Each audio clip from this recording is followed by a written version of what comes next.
The sun-scorched horizon stretched endlessly across the Texas prairie as Nora Blackburn knelt in the dirt, her tears falling like raindrops on parched earth.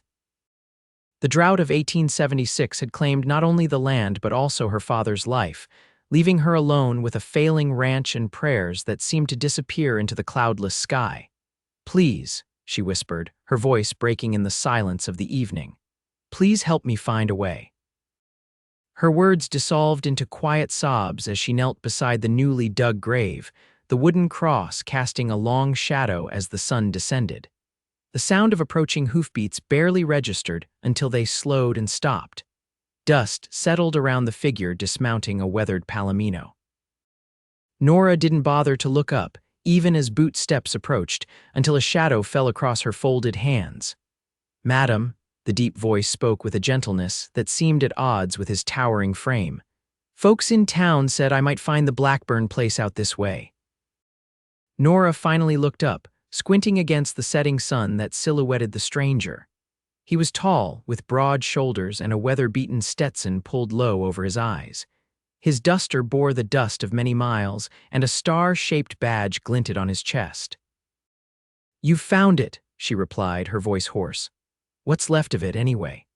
The man knelt beside her, and she could see his face clearly now, strong features softened by kind blue eyes, a day's stubble on his jaw, and lines at the corners of his eyes that suggested he smiled more often than not. "I'm Marshal Finn Quarles," he said, removing his hat respectfully.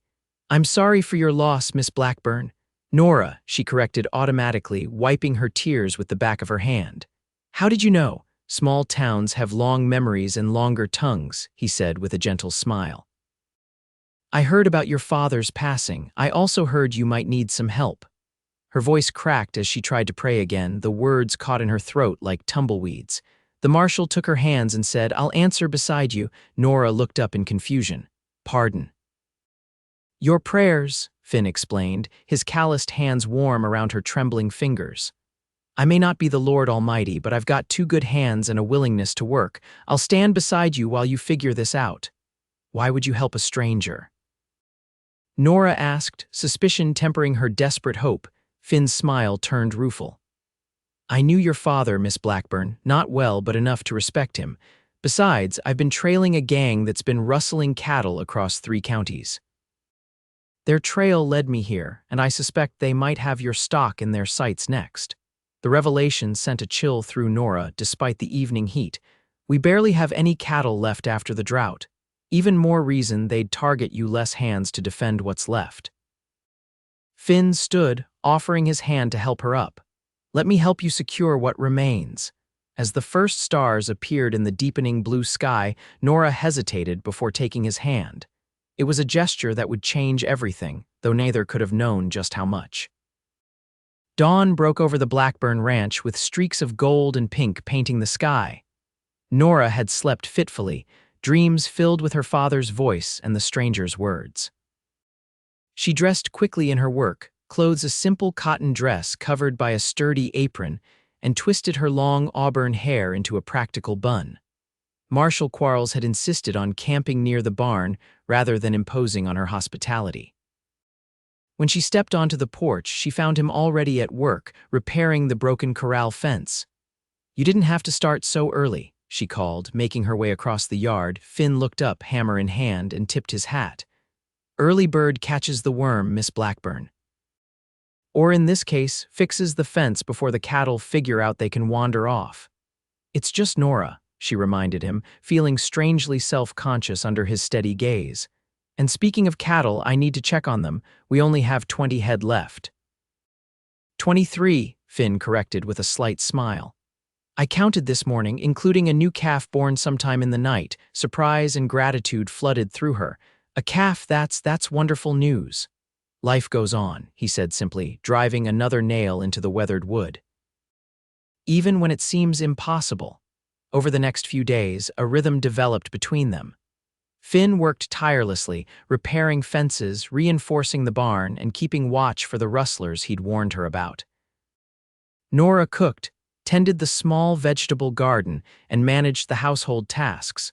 all while learning to navigate this new arrangement with a stranger who was quickly becoming something else entirely.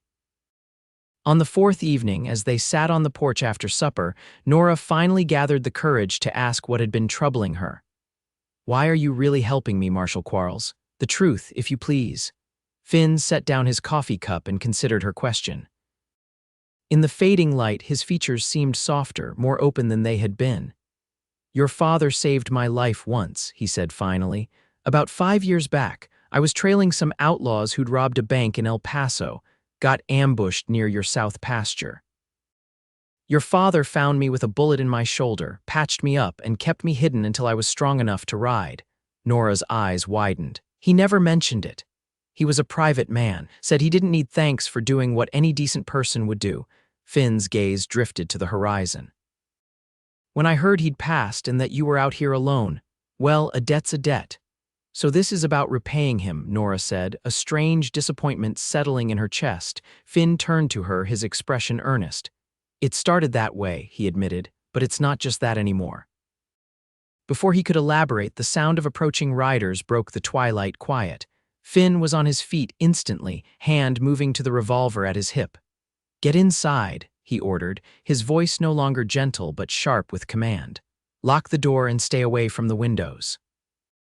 "But now, Nora." His eyes met hers, intense and unyielding. "Please." She retreated into the house, heart pounding as she watched through a crack in the curtains. 3 riders approached, their faces obscured by bandanas pulled up over their noses. Finn stood on the porch, seemingly relaxed, but Nora could see the tension in his shoulders. Words were exchanged, too low for her to hear. One rider gesticulated angrily, pointing toward the cattle pasture. Finn shook his head, his hand never straying far from his weapon. After several tense minutes, the riders turned their horses and departed, but not before one looked directly at the house, as if he knew she was watching. When they were gone, Nora rushed back onto the porch. "Who were they?" "Trouble," Finn said grimly. "Part of the gang I've been tracking. They're getting bold, coming right up to the house like that. What did they want? To scare us? To let us know they're watching?" He turned to her, his expression grave. "They'll be back, Nora, and next time they won't just talk." A chill ran down her spine. "What do we do?" "We prepare," he said simply, "and we don't let them see our fear." That night, Finn moved his bedroll into the main house, setting up near the front door. Nora should have objected, propriety demanded it, but fear outweighed convention. She slept fitfully, waking at every creak and rustle. Near dawn, she crept downstairs for a drink of water and found Finn awake, cleaning his revolver by lamplight. "Couldn't sleep?" he asked without looking up. "No," she admitted, sitting across from him at the kitchen table. "I keep thinking about those men." Finn reassembled his weapon with practiced ease. "They're just men, Nora, men who think they can take what isn't theirs because no one will stop them." "But you will," she said softly. It wasn't a question. His eyes met hers over the lamplight. "We will." Morning brought no relief from the tension. Finn insisted on teaching Nora to shoot, using an old rifle that had belonged to her father. "I know how to shoot," she protested, though the heavy weapon felt awkward in her hands. "Knowing and doing are different things," Finn replied, adjusting her grip. "You need to be able to protect yourself if I'm not here." The thought of him leaving sent an unexpected pang through her heart. "Are you planning to go somewhere?" His expression softened. "Not if I can help it." They practiced for hours, until Nora's shoulder ached from the rifle's kick and her ears rang from the reports. By midday, she could hit the makeshift targets Finn had set up with reasonable accuracy. "You're a natural," he said with approval as they walked back to the house. "Your father would be proud. He taught me the basics when I was younger," she admitted, "but after Mother died, he became protective, said a lady shouldn't need to worry about such things." "Your father was a good man," Finn said, "but he was wrong about that. Everyone should be able to defend themselves and what's theirs." As they approached the house, a figure emerged from the shadows of the porch. Nora tensed, but Finn merely nodded in recognition. "Afternoon, Doc," he called. "Didn't expect to see you out this way." The elderly man who stepped into the sunlight carried a battered medical bag. His clothes were neat but worn, and his white beard was meticulously trimmed. "Marshal," he greeted, then turned to Nora with a kind smile. Miss Blackburn, I was in the area checking on the Wilsons' new baby and thought I'd pay my respects. Your father was a fine man. Thank you, Dr. Morgan, Nora replied, touched by the gesture. Would you like to come in for some coffee over coffee and the last of Nora's apple pie, Doctor? Morgan shared news from town, a new shipment at the general store, plans for the Harvest Festival, and rumors about the railroad possibly extending through their county. And then there's talk about those rustlers, the doctor added, his expression growing serious. They hit the Peterson place 2 nights ago, took almost half their herd. Finn leaned forward. Any descriptions, numbers? 4 men, according to young Peterson. One had a distinctive scar across his cheek. Dr. Morgan glanced at Nora. They're getting more aggressive. You be careful out here, my dear. After the doctor left, promising to return with medicines and supplies from town, Nora turned to Finn with renewed fear. They're coming closer, she said. Yes, he agreed, no point in lying, but we'll be ready for them. That night, they took turns keeping watch. During Nora's shift, she sat by the window, rifle across her lap, staring into the darkness. The moon cast silver light across the yard, creating shadows that seemed to move and shift with every breeze. She thought about her father, about the quiet strength he'd possessed, and how she'd taken it for granted. She thought about the ranch, about the generations of Blackburns who had worked this land before her. And she thought about Finn Quarles, the marshal who had appeared like an answer to her desperate prayers. When Finn relieved her at midnight, their hands brushed as she passed him the rifle. The contact, brief as it was, sent warmth through her veins. Try to get some rest, he said softly. I don't think I can sleep, she confessed.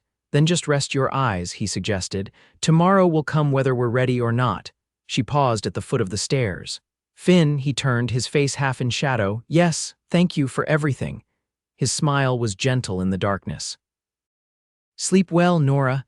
The attack came just before dawn. The sound of breaking glass jolted Nora from her fitful sleep. She scrambled out of bed, pulling on her robe as shouts and gunfire erupted from below. Heart pounding, she grabbed the pistol Finn had insisted she keep by her bedside and moved toward the door. A floorboard creaked on the landing outside her room. Nora froze, raising the pistol with trembling hands. The door burst open, revealing a man with a bandana covering his face, a scar visible above it. Well, well, he drawled, eyeing the gun in her hands. Looks like we got ourselves a little lioness. Get out of my house, Nora commanded, surprised by the steadiness in her voice. The man laughed, advancing slowly. Your house? Not for much longer, sweetheart. Once we clear out your stock and burn this place to the ground, you'll be begging for a place to stay. I said get out. Nora pulled back the hammer, remembering Finn's instructions. Squeeze, don't pull. Breathe out as you fire. The intruder lunged. Nora fired. The report was deafening in the small room, and the man stumbled backward, clutching his shoulder with a howl of pain. Before he could recover, a figure appeared behind him. Finn grabbed the wounded man by the collar and slammed him against the wall, pressing his revolver to the rustler's temple. You picked the wrong ranch, he growled. More gunshots echoed from outside.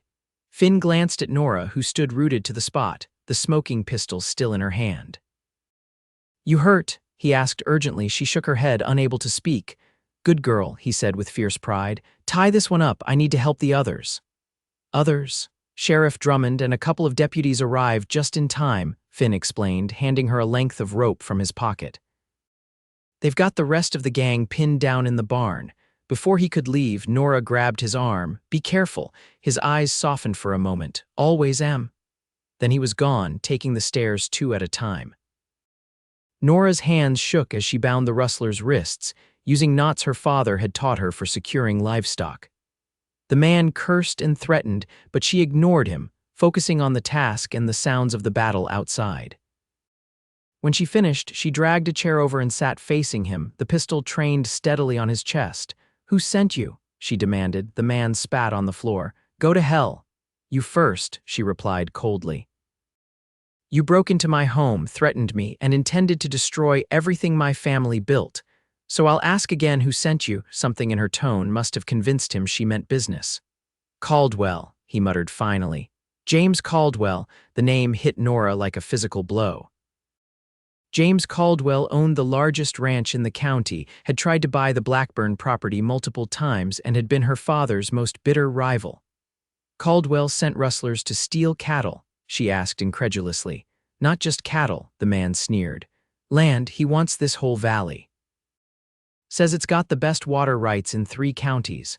Before she could question him further, boots thundered up the stairs, and Finn appeared in the doorway, his shirt torn and a streak of blood across his cheek. It's over, he announced. We got them all. Sheriff Drummond appeared behind him, a stocky man with a handlebar mustache and shrewd eyes. Miss Blackburn, he said, tipping his hat. Looks like you've had quite a morning. As the sheriff led the captured rustler away, Nora sagged against the wall, the events of the morning finally catching up to her. Finn crossed the room in 2 strides, gathering her into his arms. You did good, he murmured against her hair. Real good. She pulled back to look at his face, reaching up to touch the cut on his cheek. You're hurt. Just a scratch, he assured her. Nothing compared to what might have happened if you hadn't been so brave. Their eyes met, and something shifted between them, something elemental and undeniable. In that moment, with dawn breaking outside and the sounds of men securing the captured rustlers drifting up from the yard, Nora realized that her feelings for Finn Quarles had grown far beyond gratitude. But before either could speak, Sheriff Drummond called up from below. Quarles. You better come see this. In the barn, they found the sheriff standing over a stack of papers discovered in one of the rustlers' saddlebags. His expression was grim as he handed a document to Finn. Forged deed to the Blackburn property, he explained, and several others. Seems they weren't just after cattle. Finn scanned the document, his jaw tightening. Caldwell's signature. Who's Caldwell? The sheriff asked. A rancher from the North County, Nora supplied, her voice tight. He tried to buy our land several times, but Father always refused. Well, he decided to take it another way, Finn growled. This is evidence enough for an arrest warrant. Sheriff Drummond nodded. I'll ride to the county seat today, get the judge to issue one. As the lawman led the captured rustlers away, promising to return soon, Nora stood in the yard surveying the damage. A window was broken, the corral gate hung askew, and bullet holes riddled the barn door, but the house still stood, and the cattle were safe. Finn joined her, his expression unreadable. You should rest, he suggested gently. It's been a long night. I don't think I could sleep, she admitted. Every time I close my eyes, I see that man in my room. Finn's face darkened.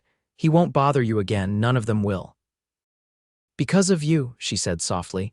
If you hadn't come when you did. He shook his head. You would have managed. You're stronger than you know, Nora Blackburn. She looked up at him, this man who had appeared in her darkest hour like an answer to prayer. Will you have to leave now?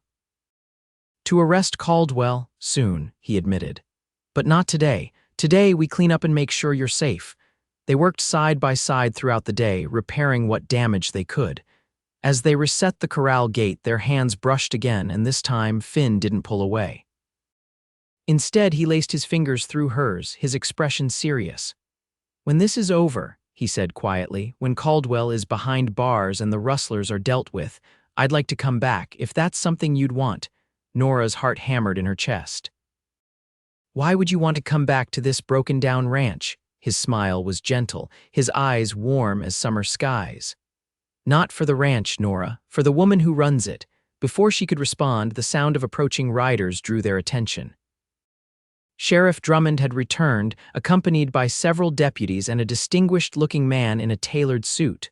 Marshal Quarles, the sheriff called, dismounting with a grimace. This is Judge Parker. He insisted on coming personally when he heard about Caldwell's involvement. The judge, a tall man with silver hair and piercing eyes, nodded gravely. Marshal, Miss Blackburn, it seems we have quite a situation on our hands. Inside the house, over coffee Nora hastily prepared, Judge Parker examined the forged documents and listened to their account of the morning's events. Caldwell has powerful friends, he warned. Taking him down won't be simple. But you'll issue the warrant, Finn pressed. The judge nodded. Already have. Sheriff's deputies are on their way to his ranch now. He turned to Nora. Miss Blackburn, you should know that your father came to me about 6 months ago, concerned about threats he'd received. He left some documents in my safekeeping. From his satchel, the judge produced a sealed envelope. He asked that I deliver this to you if anything happened to him. Given recent events, I believe now is the time. With trembling fingers, Nora broke the seal. Inside was a deed to the Blackburn Ranch, properly notarized and recorded, along with a letter in her father's familiar handwriting.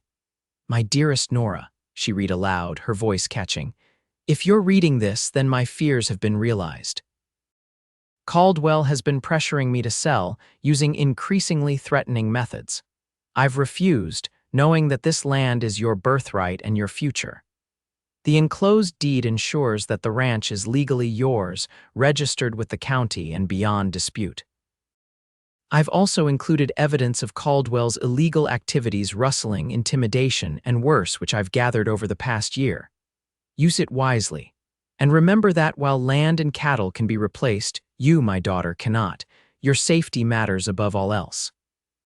With all my love, your father." Nora looked up from the letter, tears streaming down her face. "There's more," she said, pulling out several folded documents. Statements from ranchers, receipts, even a confession from one of Caldwell's former men. Judge Parker examined the papers, his expression growing grimmer by the minute. "This is more than enough. Caldwell won't escape justice this time." Sheriff Drummond stood. "We should ride to meet my deputies, if Caldwell resists arrest." "I'm coming with you," Finn stated, his tone brooking no argument. "No," the word burst from Nora before she could stop it. All eyes turned to her and she flushed. "I mean, is that necessary? You've already done so much." Finn crossed to her, taking her hands in his. "I need to see this through," he said gently. "For your father, for you." She wanted to argue, to beg him to stay, but she knew he was right. Caldwell had to be brought to justice, and Finn was duty-bound to help. "Promise you'll come back," she whispered, too low for the others to hear. His eyes held hers, full of unspoken emotion. "Wild horses couldn't keep me away." As the men prepared to leave, Judge Parker took Nora aside. "Your father was a good man, Miss Blackburn. He spoke of you often with great pride." "Thank you, Judge," she replied, composing herself. "That means a great deal. He also mentioned that you have quite a head for business," the judge continued. "Said you kept the books for the ranch since you were 16. Nora nodded, surprised. "Father taught me, said a rancher should know every penny coming in and going out." Wise advice. The judge smiled. "When this is over, I'd like to discuss a matter with you. The bank in town needs someone with your skills." Before she could respond, Finn appeared at the door, ready to depart. Nora walked out to see them off, standing on the porch as they mounted up. "Be careful," she called, her eyes fixed on Finn. He tipped his hat, a promise in his smile. "Always am." After they rode away, dust settling in their wake, Nora returned to the quiet house. She reread her father's letter, tracing his handwriting with her fingertips, then set about cleaning up the remnants of the morning's violence. By evening, exhaustion had overtaken her, and she fell into a dreamless sleep on the sofa, her father's rifle propped nearby. She woke to darkness and the sound of hoofbeats, slow and measured. Heart pounding, she grabbed the rifle and moved to the window. A lone rider approached, silhouetted against the rising moon. Even at a distance, she recognized Finn's broad shoulders and the way he sat his horse. She flung open the door before he could dismount, relief flooding through her. "You're back." Finn swung down from his saddle, his movements weary but purposeful. In the lamplight spilling from the doorway, she could see a fresh bruise darkening his jaw. "Caldwell?" she asked, dreading the answer. "In custody," Finn confirmed, leading his horse toward the water trough. He didn't come quietly. Nora followed, noticing how he favored his right side. "You're hurt." "Nothing serious," he dismissed, though his grimace betrayed him. "Caldwell had more men than we expected. There was a fight." "Come inside," she urged. "Let me look at it." In the kitchen, Finn reluctantly removed his shirt, revealing a deep gash along his ribs, hastily bandaged with a strip of cloth now soaked through with blood. "This is nothing serious." Nora exclaimed, gathering clean cloths and the bottle of whiskey her father had kept for medicinal purposes. Finn winced as she cleaned the wound. "I've had worse." "That's not reassuring," she muttered, working gently but efficiently. "What happened?" As she tended to him, Finn recounted the confrontation at Caldwell's ranch, how the wealthy rancher had barricaded himself inside with a half-dozen hired guns, how negotiations had failed, and how it had finally ended in a shootout that left 2 of Caldwell's men dead and the rancher himself wounded but alive. "He'll stand trial next month," Finn concluded as Nora finished bandaging his ribs. "Along with the rustlers we caught here, Judge Parker's confident they'll all hang." Nora sat back, wiping her hands on a cloth. "I should be glad, I suppose. Justice for my father and all the others Caldwell hurt." "But," Finn prompted, noting her troubled expression, "more death won't bring father back," she said softly, "or restore what was taken from the other ranchers." Finn reached for her hand, his touch gentle despite his calloused fingers. "That's why you're a better person than most, Nora Blackburn. You see beyond vengeance to what really matters." Their eyes met across the table, the lamplight casting a warm glow over their faces. Something unspoken passed between them, a recognition, a possibility, a future neither had dared imagine just days before. "I should let you rest," Nora said finally, reluctantly withdrawing her hand. "You've had a long day." Finn caught her fingers before she could fully retreat. "I meant what I said before I left," he said, his voice low and earnest. "I came back for you, not just to report on Caldwell." Nora's heart hammered against her ribs. "What are you saying, Finn?" He stood, wincing slightly at the movement, and stepped around the table to face her. "I'm saying that in all my years of wandering, I've never found a place that felt like home until I came here." His hand gently cupped her cheek. "I'm saying that I think I was meant to find you, Nora. That day when you were praying by your father's grave, I think I was the answer." Tears welled in her eyes. "I think so too," she whispered. When his lips met hers, it felt like coming home after a long journey. His kiss was gentle at first, tentative, but deepened as she responded, her arms sliding around his neck. They broke apart only when the need for breath became urgent, resting their foreheads together. "I don't have much to offer," Finn said softly. "A marshal's pay is modest and the job takes me away sometimes." "I don't need much," she replied. "Just you beside me, answering when I call." His smile was tender as he brushed a strand of hair from her face. "Always, Nora, always." The days that followed passed in a whirlwind of activity. News of Caldwell's arrest spread quickly, bringing neighbors Nora hadn't seen in months to offer support and assistance. The community rallied around her, helping to repair the damage to the ranch and bringing food, supplies, and goodwill. Finn remained by her side, his presence a steady anchor as she navigated the sudden attention and the legal matters that arose from Caldwell's arrest. Judge Parker proved an invaluable ally, ensuring that the evidence her father had collected was properly presented and that the victims of Caldwell's schemes received compensation where possible. 2 weeks after the attack, on a cool autumn evening, Finn and Nora sat on the porch swing, watching the sunset paint the sky in shades of gold and crimson. His arm rested comfortably around her shoulders, and her head leaned against him in a posture of easy intimacy that had become natural between them. "Judge Parker offered me that position at the bank today," Nora mentioned, her fingers intertwined with Finn's. 3 days a week, keeping the books and helping with correspondence. "Are you going to take it?" Finn asked, his thumb tracing circles on the back of her hand. She nodded. "The extra income will help get the ranch back on its feet, and I think I'd enjoy the work." "You're a remarkable woman, Nora Blackburn," he said, pressing a kiss to her temple. "Running a ranch and working in town, your father would be proud." "What about you?" she asked, tilting her face up to his. "Sheriff Drummond mentioned he's retiring next spring. Said the town council is looking for a replacement." Finn looked surprised. "He mentioned that to me too. I didn't realize he'd spoken to you about it." "He thinks you'd be perfect for the job," Nora said. "So do I. It would mean settling down," Finn mused. "No more long trails tracking outlaws across territories." "Would that bother you?" she asked, a hint of uncertainty in her voice. Staying in one place, his eyes met hers, full of warmth and certainty. "Not if it's the right place, not if it's with you." The kiss they shared was a promise of tomorrow, of forever, of a life built together from the broken pieces they'd each carried. "There's something I've been meaning to ask you," Finn said when they parted, his expression suddenly serious. "Something I've been carrying around for days, waiting for the right moment." He reached into his pocket and withdrew a small object, which caught the last rays of the setting sun as he held it up.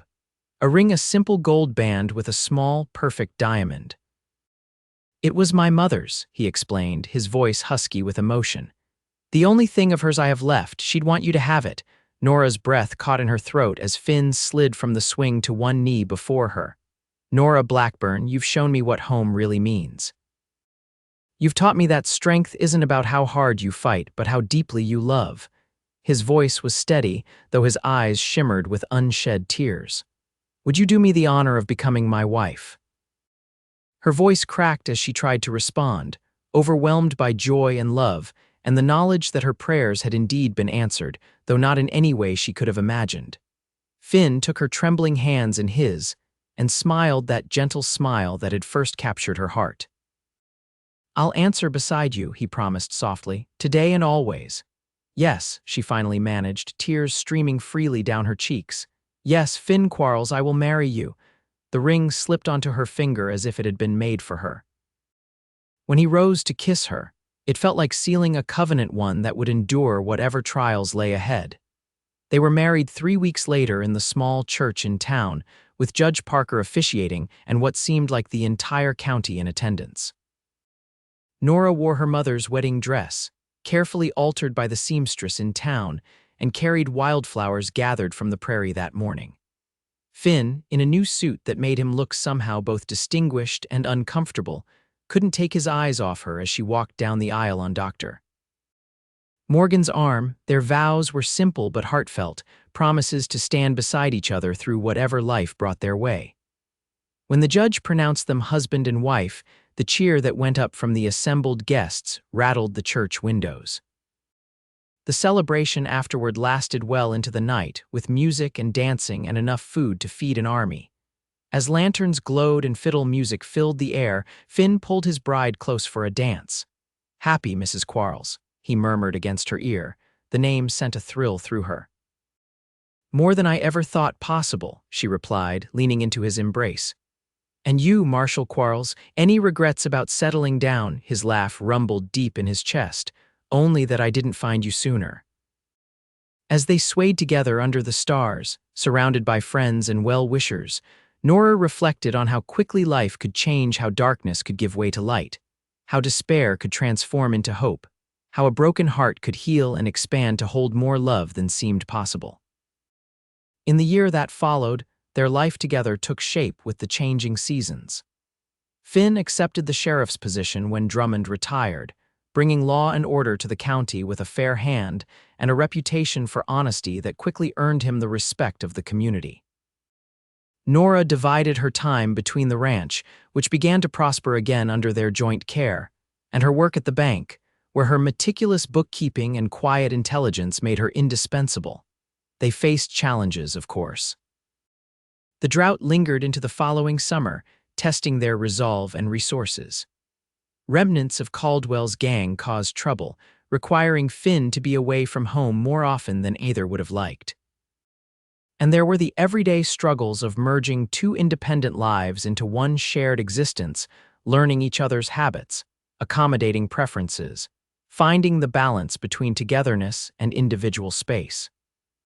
But through it all, they held fast to the promise they'd made that evening on the porch to answer beside each other, to face whatever came their way as partners, equals, and devoted companions. Winter came early that year, bringing snow in November that blanketed the prairie in pristine white. On the evening of their first anniversary, Finn built a fire in the hearth while Nora prepared a special supper: roast beef, potatoes, and an apple pie that filled the house with cinnamon fragrance.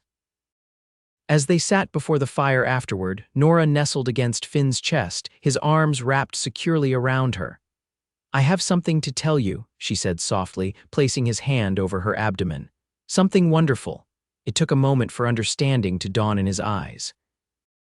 When it did, his expression transformed with awe and joy. "A baby, are you certain?" She nodded, her smile radiant. "Dr. Morgan confirmed it yesterday. We'll welcome our child in early summer." Finn's whoop of delight echoed through the house as he lifted her from the sofa and spun her around, then set her down gently with a look of sudden concern.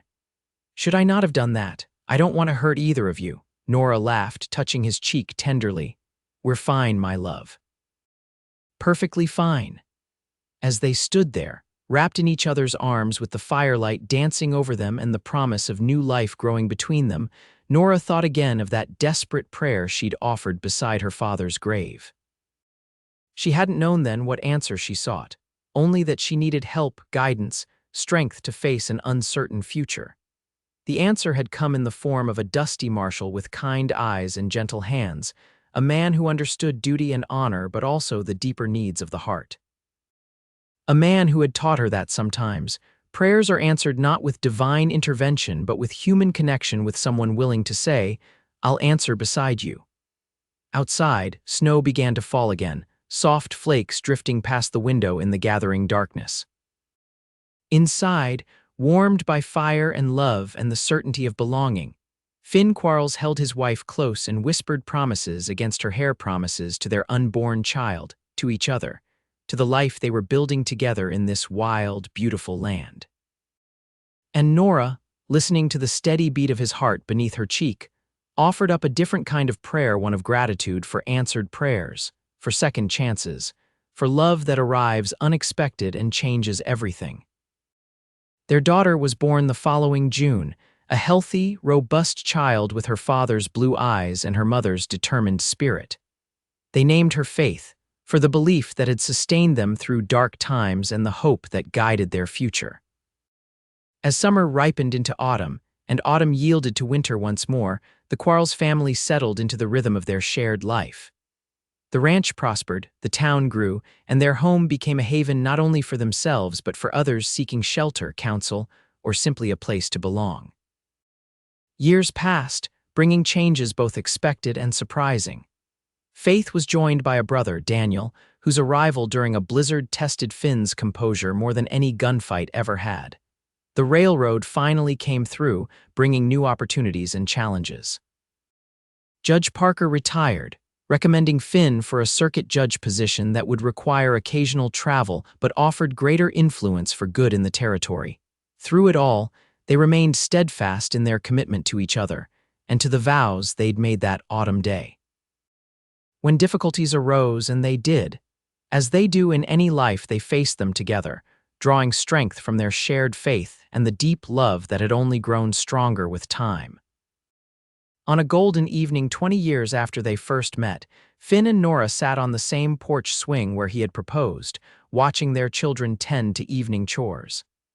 Faith, now 19 and engaged to the banker's son, moved with her mother's grace and her father's confidence. Daniel, 16 and already taller than Finn, had his mother's thoughtful nature and his father's sense of justice. We did good, didn't we? Finn murmured, his arm around Nora's shoulders just as it had been countless evenings before. We did, she agreed, leaning into his embrace. His hair was threaded with silver now, new lines framed his eyes, but his smile still made her heart skip a beat. Better than I ever dreamed possible. As the sun dipped below the horizon, painting the sky in familiar glory, Finn turned to his wife with the same tender expression he'd worn when he first took her hands beside her father's grave. Thank you, he said simply. For what? She asked, though she knew the answer. For praying that day, he replied, for giving me the chance to answer beside you. Nora reached up to touch his beloved face, tracing the contours time had gently altered. And thank you for keeping that promise, every day in every way. Their lips met in a kiss that held the memory of all the kisses that had come before and the promise of all those yet to come, a testament to love that begins with answered prayer and endures through a lifetime of answering, day by day, beside each other.